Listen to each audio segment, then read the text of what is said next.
Naoglądała się Szreka, a nieżyczliwi twierdzą, że podobno urodziła się bez serca. To tłumaczy zarówno fakt braku ulubionego dinozaura, jak i łatwość w planowaniu zbrodni na papierze. Nosi zwierzęta w torebce, jej przyszłość wiązana z małpkami.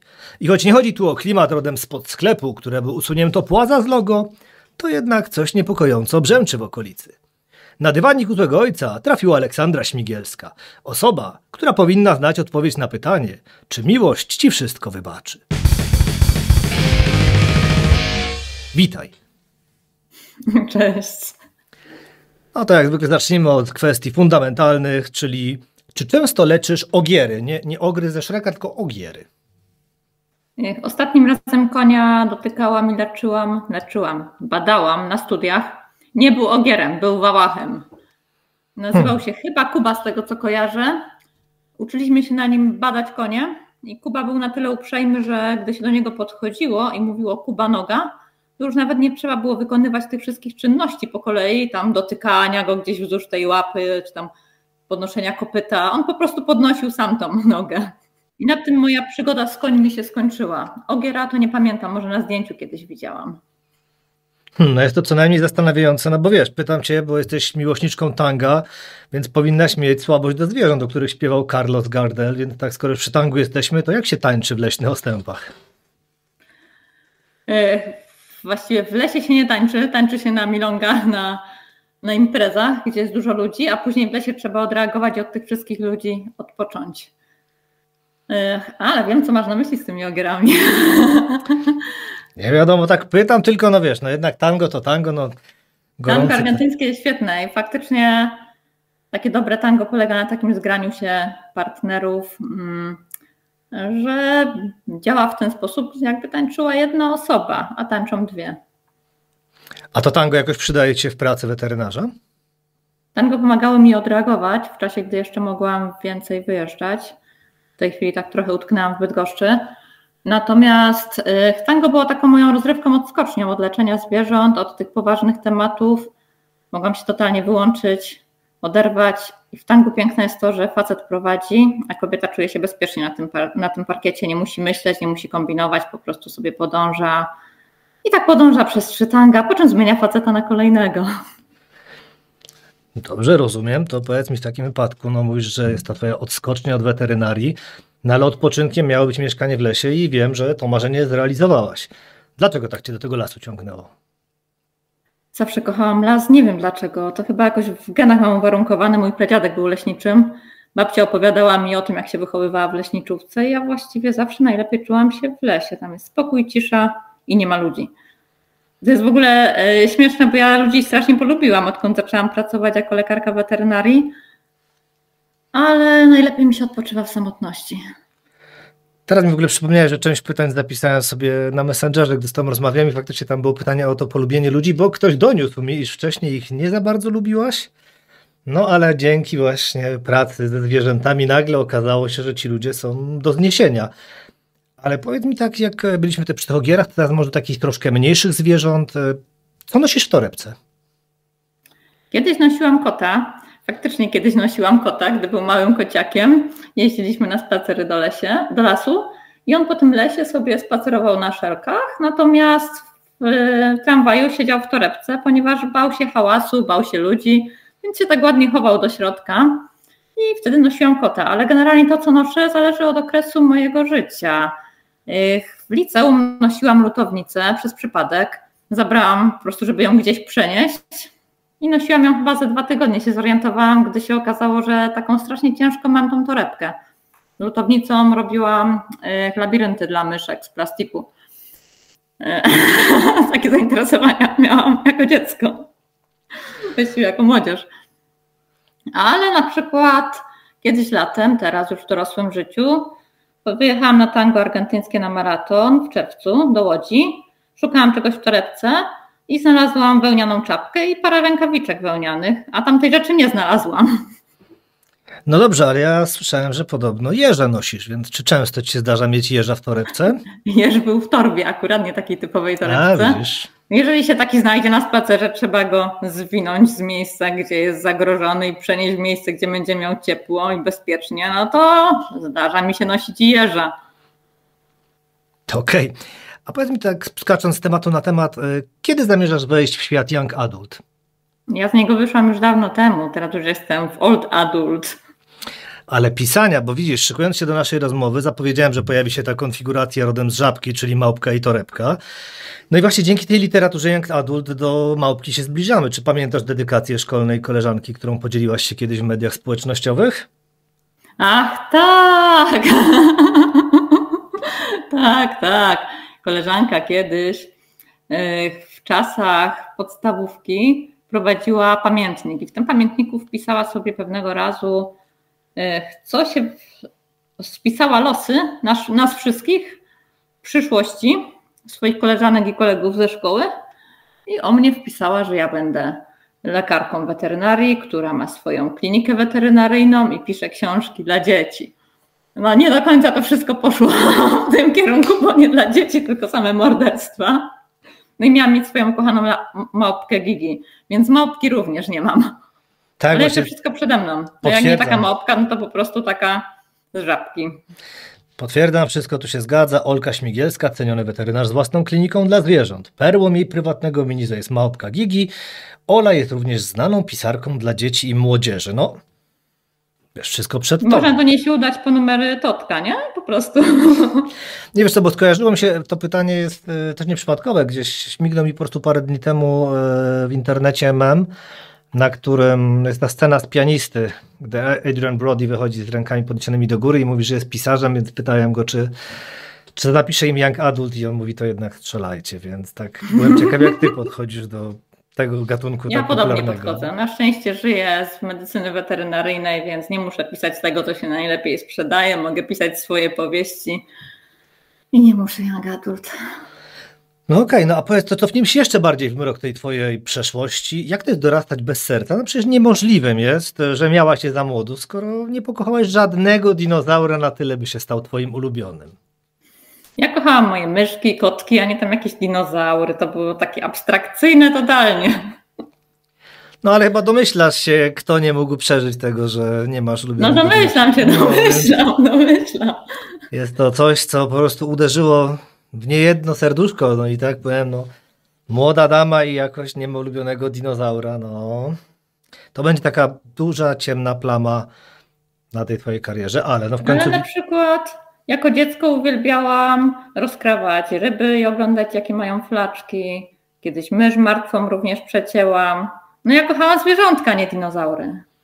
A dinozaury to też zwierzątka, no ale rozumiem, no nie ciacha się ich tak dobrze, więc no faktycznie... Za duży. Cóż, no ale w końcu po tych wielu latach dojrzałaś, by pisać o miłości, bo jak to się wiesz stało, że po tej oszustce skręciłaś tak, by dojść, no do wiem o wszystkim.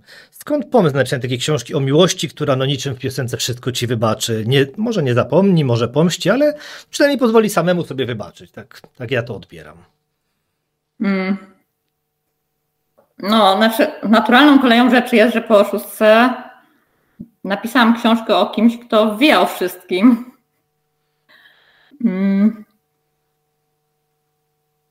Właściwie to jest taka powieść o macierzyństwie i to faktycznie jest miłość, która wybaczy wszystko.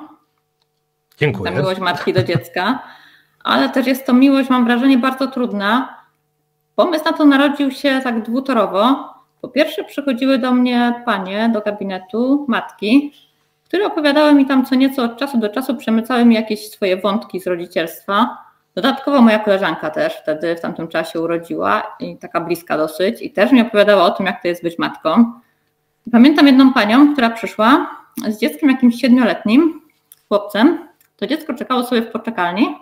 Rozmawiałyśmy coś o macierzyństwie i ja jej powiedziałam, że słyszałam, że to 9 miesięcy ciąży jest po to, żeby się przygotować do posiadania dziecka i żeby się do tej myśli w ogóle przyzwyczaić. Ona mi powiedziała, nie, do tego nie da się przyzwyczaić. Człowiek traci jakąś część siebie, przestaje być sobą, jest tylko dla dziecka.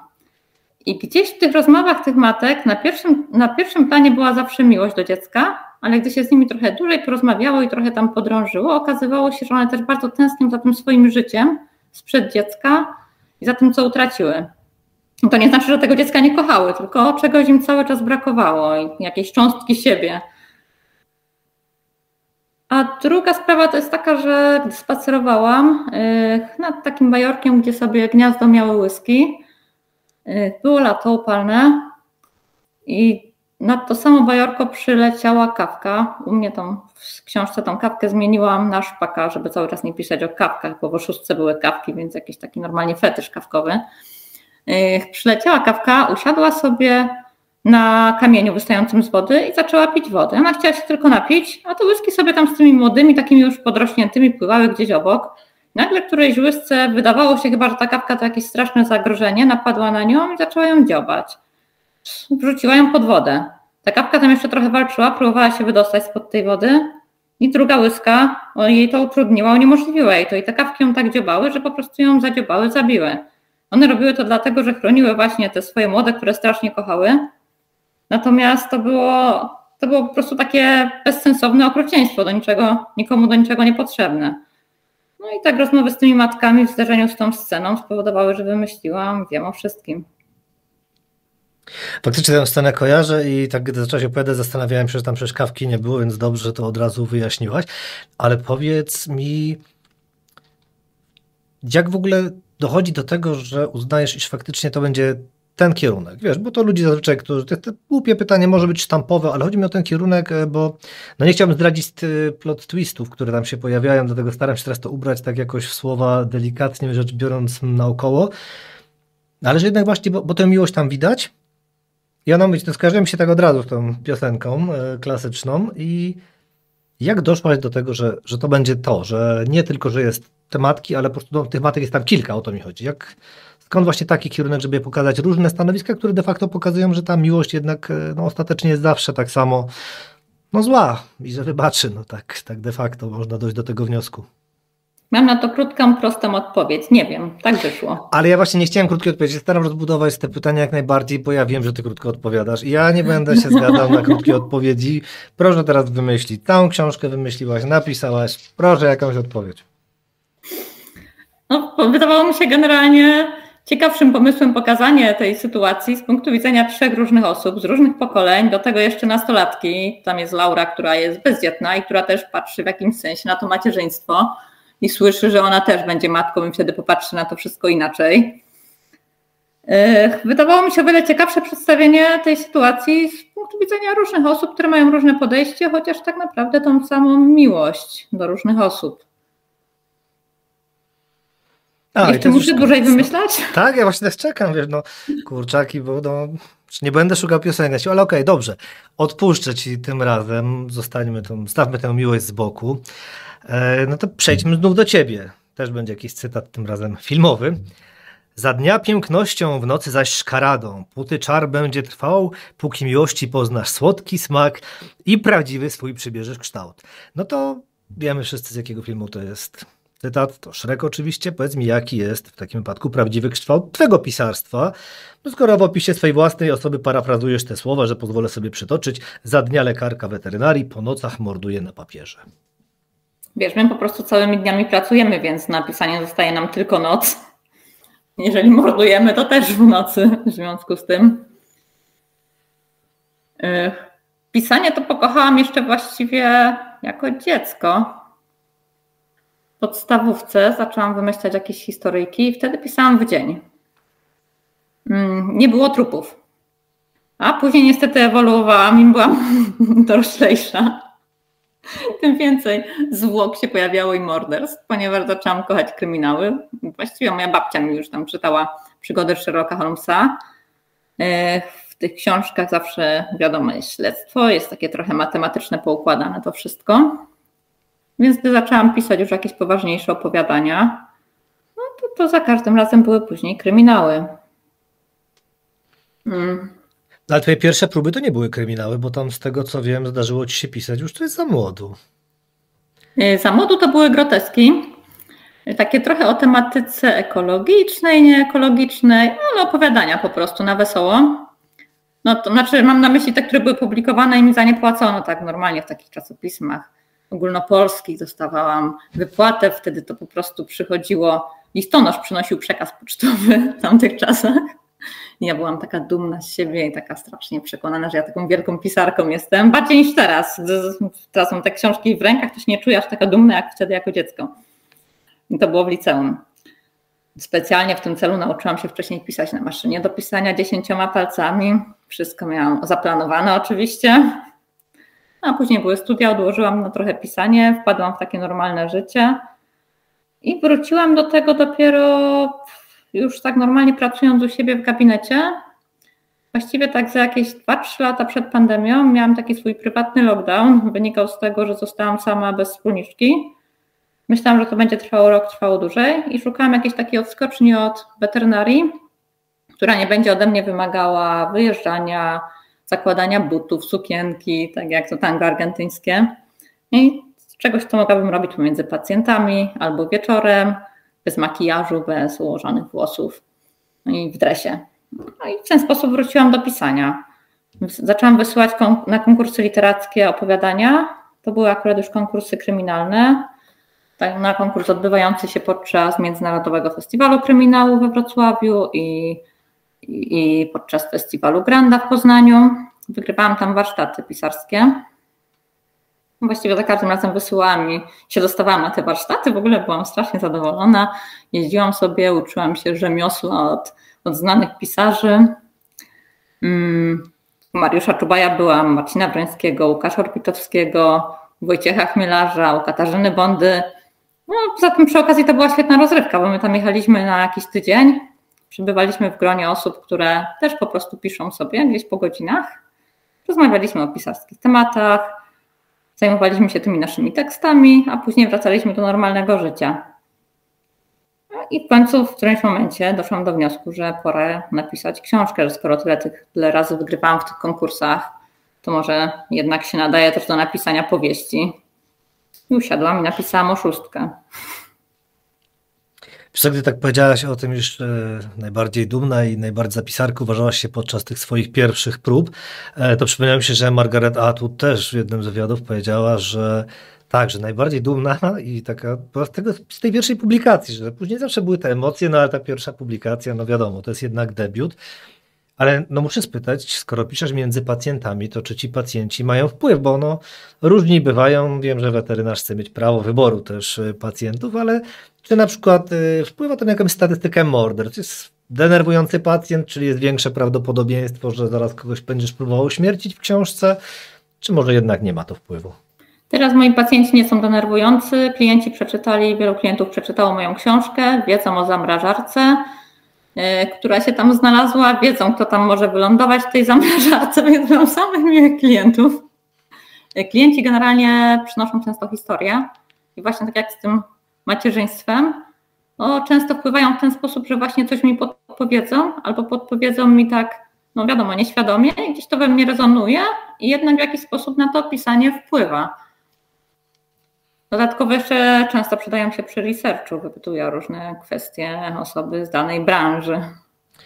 No ale wiesz co, no teraz tak o tych pacjentach, samych superlatywach, a z tego co słyszałem, bo mówię, zajrzałem do tych pytań, które sobie zanotowałem, o których zapomniałem, to przecież ktoś podrzucał, nie wiem, bo to już chyba jest czas przeszły, ci martwe ptaki pod drzwi, no to teraz patrzę... Ale ja uważam, że te martwe ptaki podrzucał mi dlatego, że on wierzył, że ja je wskrzeszę. To jest historia jeszcze z czasów, gdy miałam gabinet w trochę innym miejscu, tam obok było bajorko. Często zimą tam wiele ptaków zimowało przy nim, no i często te ptaki zamarzały i ktoś mi je po prostu układał faktycznie na skrzynce, na listy. I pan listonosz mnie o nich informował. Mówi mi: dzień dobry pani Olu, znów ktoś pani zwłoki podrzucił. Ale to nie jest taki wyraz wiary tych ludzi w moje możliwości. Znaczy, to jest może bardziej wyraz twojego optymizmu, bo ja to bym, wiesz, uznał, że patrz, nie udało ci się, wiesz, że ci podrzucają, jeszcze mogłaś tego uratować, ale okej, to patrząc przez pryzmat tak optymistycznej osoby, okej, nie ma problemu, no jest to jakiś faktycznie wyraz do uznania, no. Gratuluję, ale udało ci się któryś wskrzesić, czy raczej zostawiała się na tej skrzynce, bo... Odmawiam odpowiedzi na to pytanie. Okej, dobrze. Tracą wiarę we mnie ludzie. Dobrze, bo pytam, bo no też życzliwi donieśli, że no ty nie masz zimowiska. No nie mam zimowiska, zrezygnowałam z niego, kiedyś miałam, ale stwierdziłam, że mamy teraz możliwości innego typu, nie musimy trzymać zwłoku siebie w gabinecie, więc zimowiska nie mam.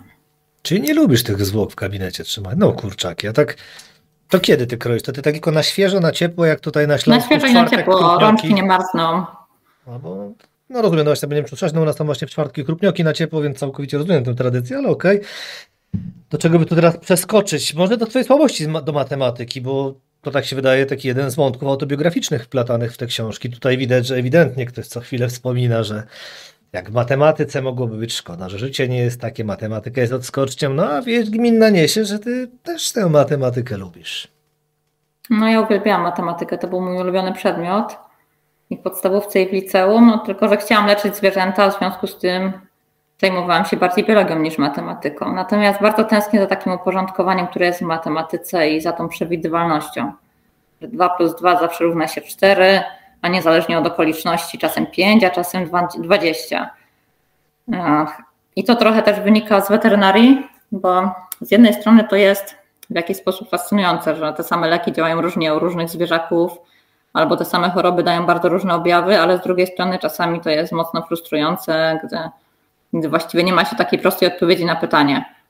I tak samo jest podobnie jest bardzo w świecie literackim, wydawniczym szczególnie, że to jest takie wszystko nieprzewidywalne właściwie, która książka się sprzeda, która się nie sprzeda, w jakim momencie ludzie przyjdą, czy ludzie przyjdą na spotkanie, czy nie przyjdą na spotkanie, bo może będzie padało, to nie przyjdą, bo im się z domu nie będzie chciało wyjść, a może właśnie dlatego, że pada, przyjdą, bo im się nie będzie chciało chodzić na spacery. Więc po prostu tęsknię za czymś uporządkowanym, oczywistym, co jest pewne. Ale wiesz co, tak mówisz, że się nie da przewidzieć, a no ja widzę podobieństwo do twojej koleżanki Ewy, która przewidziała ci przyszłość.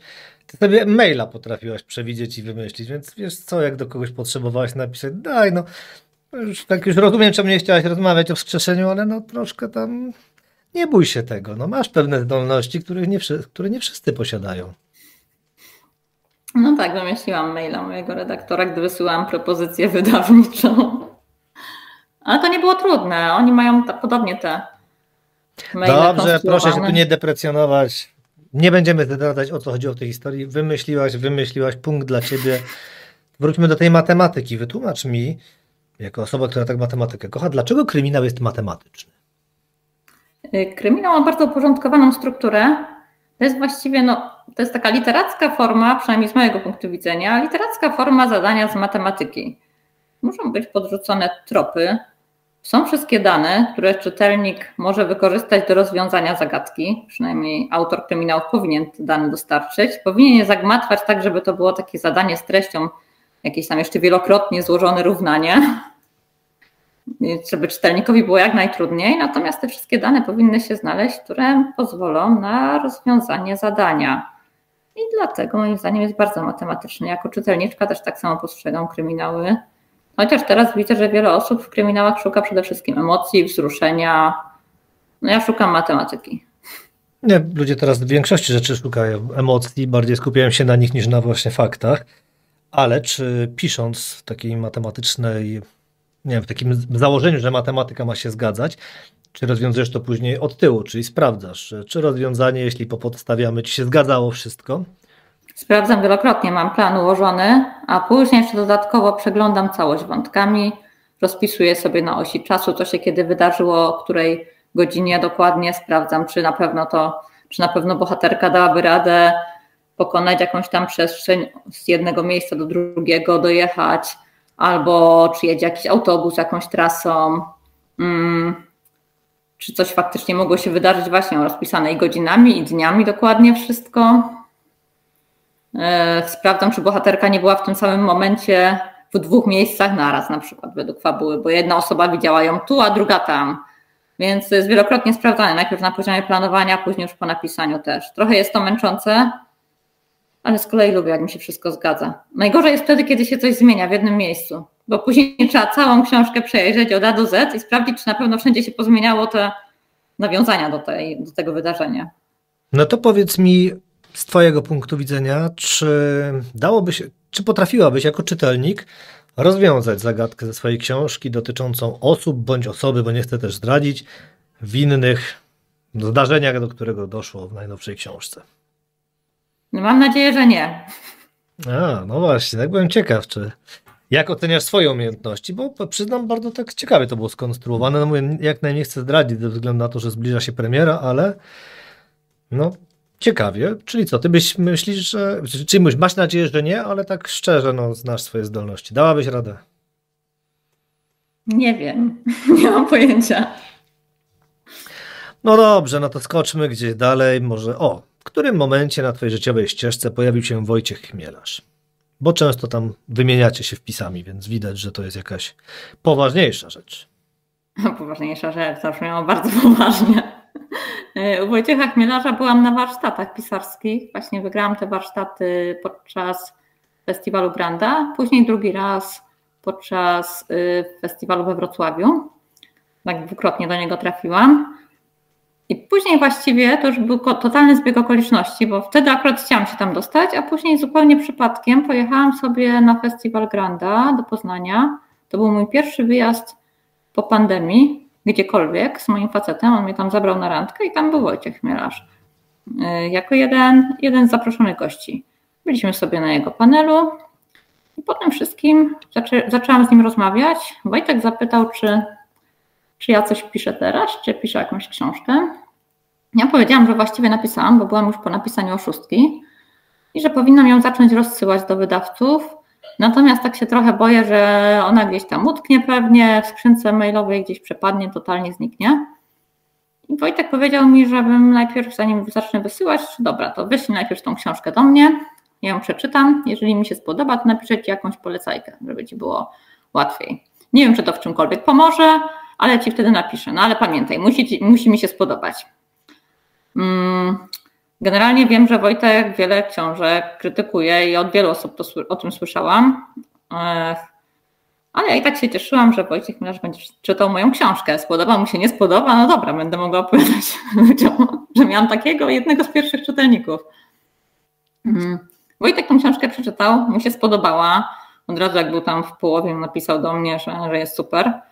Faktycznie napisał mi list polecający, taki króciutki. Ja go sobie dołączałam do maili, również tych wysyłanych na wymyślone adresy mailowe. I tak ładnie to wyszło, że mogłam sobie wybrać wydawcę. Miałam kilku zainteresowanych pośród tych osób, do których wysłałam, a też wysyłałam do wybranych wydawnictw tylko kilku. No, później potem wszystkim Wojtek jeszcze tam jakąś polecajkę książki mi napisał. Na Facebooku również o tej książce pisał, więc naprawdę super to wyszło. A to generalnie to jest obca osoba i my praktycznie nie mamy ze sobą kontaktu. Tyle co przez Facebooka, trzy razy w życiu się widzieliśmy, albo 4, bo jeszcze moje spotkanie autorskie prowadził. Więc to w ogóle jest fantastyczne. Wojtek generalnie pomaga swoim kursantom, o ile uważa, że napisali coś naprawdę fajnego. I to też jest taka super praca, taka społeczna, za darmo. Dlatego, że chcę komuś pomóc, ponieważ jemu kiedyś też ktoś pomógł na tej drodze pisarskiej.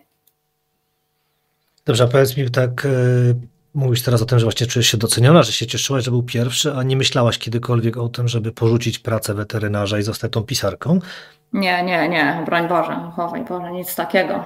Nigdy w życiu. Pomijając też to, że w Polsce z pisania to tam może się garstka osób utrzymać, więc ja bym była taką strasznie biedną, głodną pisarką, której nie stać na jedzenie pewnie, a już tym bardziej na jedzenie dla kota. A mój kot jednak potrzebuje leków, potrzebuje specjalistycznej karmy, bo jest alergikiem. To dla mnie samo to, że miałam podpisaną umowę na 2 książki i miałam jakieś deadline'y później i że musiałam się wyrobić w tym terminie i ta książka musiała być od razu taka jak trzeba i jeszcze taka, żeby wydawca był zadowolony i żeby czytelnicy byli zadowoleni. I jak myślałam sobie o tym, że nie będę miała za dużo czasu na poprawianie, bo później są terminy już tam dalej, wydawania, redakcja, korekta, wydawanie tej książki. Boże, to był dla mnie taki stres, że po prostu koszmarnie mi się tą drugą książkę pisało. Ja pierwszą wersję tej drugiej książki wyrzuciłam. Napisałam ją. Stwierdziłam, że to w ogóle nie jest moja książka, bo byłam zbyt spięta, gdy ją pisałam i wyrzuciłam. Natomiast powiedziałam o tym mojemu wydawcy, myślałam, że będzie jakaś tragedia. Natomiast oni mi powiedzieli, dobrze, w porządku, to sobie napisz jeszcze raz, spokojnie, jak napiszesz, to nam wyślesz. Także naprawdę było super, no ale żeś bym z tego nie chciała, bo gdybym ja się miała tak stresować każdą kolejną pisaną książką, to by jakiś koszmar był po prostu. Ale sobie po prostu pisać dodatkowo do tej weterynarii, bo to jest Kurczę, ja dobrze działam w stresie, ale jeżeli to jest takie działanie konkretne, nie wiem, zwierzak mi na przykład przestaje oddychać podczas zabiegu, to mu szybko robię reanimację, podaję leki, dokładnie wiem, co robić. Natomiast do procesu twórczego potrzebuję swobody. A taki totalny stres, te terminy u mnie zupełnie tą swobodę wykluczają i dlatego nie wyszło to po prostu, gdy było czymś, co musiałam robić. Dobrze, tak żeby nie było u ciebie całkowicie swobody w naszej rozmowie, to ja swobodne pytanie zadam, czyli padło słowo randka. Jest luty, wiadomo, ho. To jak te twoje randki, przepraszam bardzo, wyglądają, jeśli można tak osobiście spytać? To zawsze trzeba jakiegoś trupa mieć w tle, jakieś kryminały poczytać, czy to inaczej wygląda? Można mnie zabrać do lasu również. Wiesz, no to nie brzmi tak jednoznacznie. Moim partnerem stałym właśnie odbywała się w lesie. Zabrał mnie do miejsca, po prostu dom w lesie, powiedział mi, że ma dom w lesie,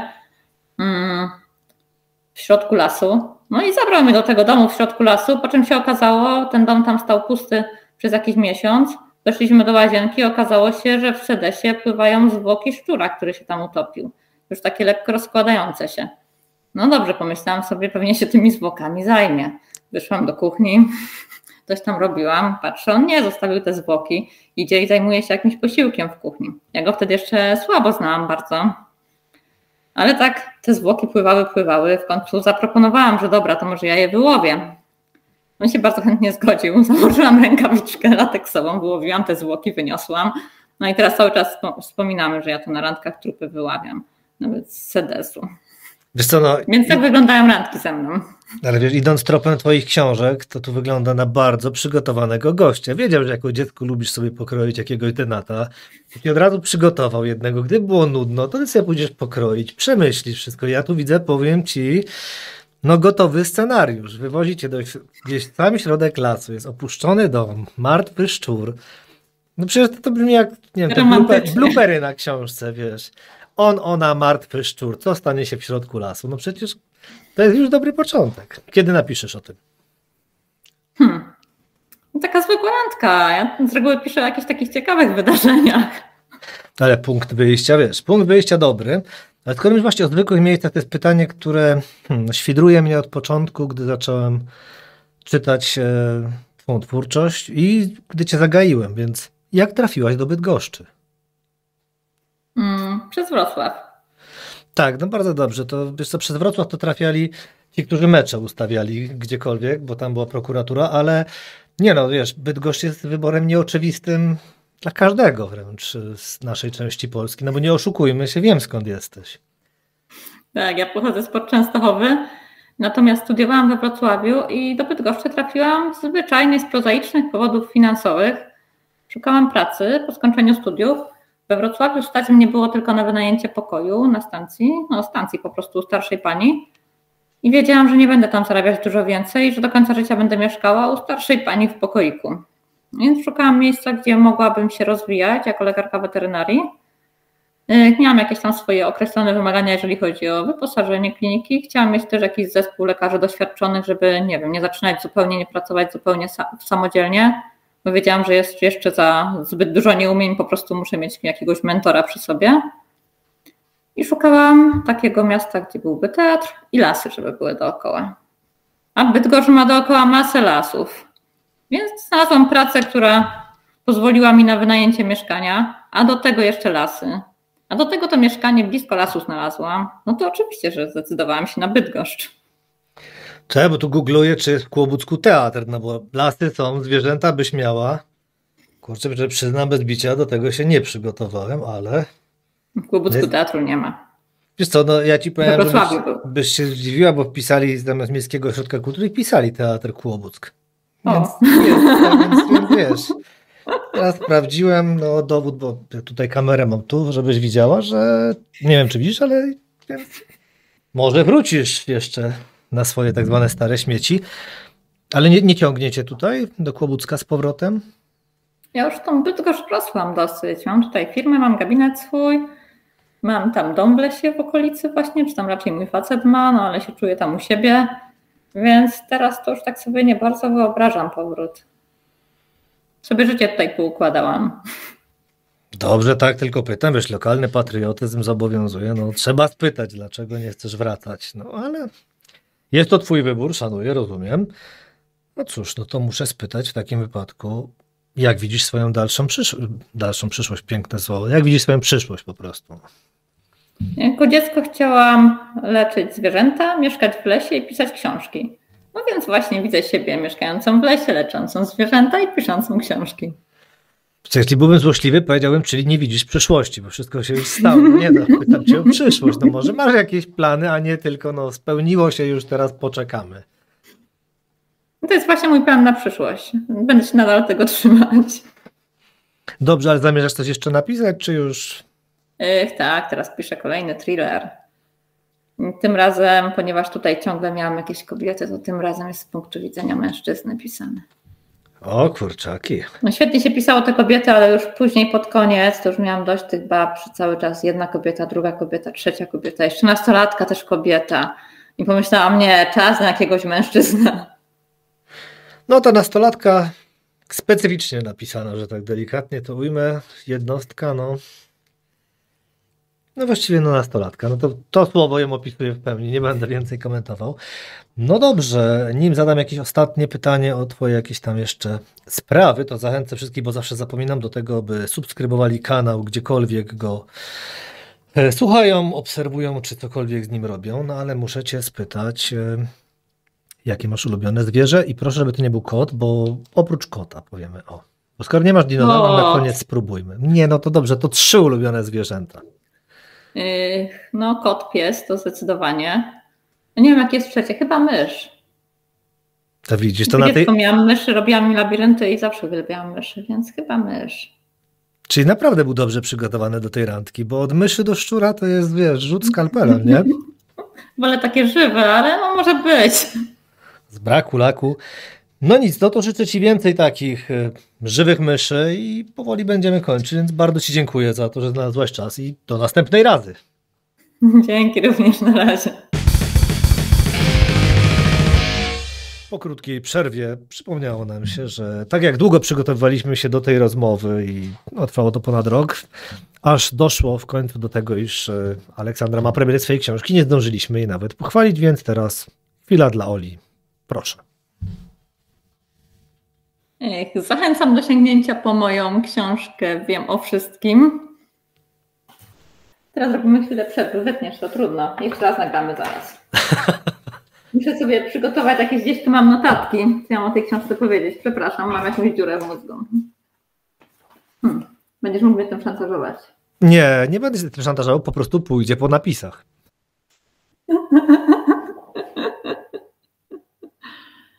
Jezu, najgorsze co może być w ogóle. Dobra. Zachęcam do sięgnięcia po moją książkę Wiem o wszystkim. Jest to thriller psychologiczny. Historia 3 matek, bardzo różnych, których losy splatają się, gdy na podwórzu kawiarni jednej z nich zostają znalezione zwłoki. Okazuje się, że zbrodnię widziała inna osoba, która sfotografowała ją i wrzuca po kolei te zdjęcia do internetu, poczynając od momentu zbrodni i cofając się w czasie. Codziennie jedno zdjęcie, dopóki nie pokaże momentu morderstwa albo dopóki ktoś jej nie powstrzyma. Nie wiem, co jeszcze powiedzieć. I to już koniec. Też zachęcam, przyznam wszystkim, że czytałem się dobrze, no więc w ramach tego, że jesteśmy oboje mistrzami autopromocji, dziękujemy i zachęcamy wszystkich do następnej razy. Na razie.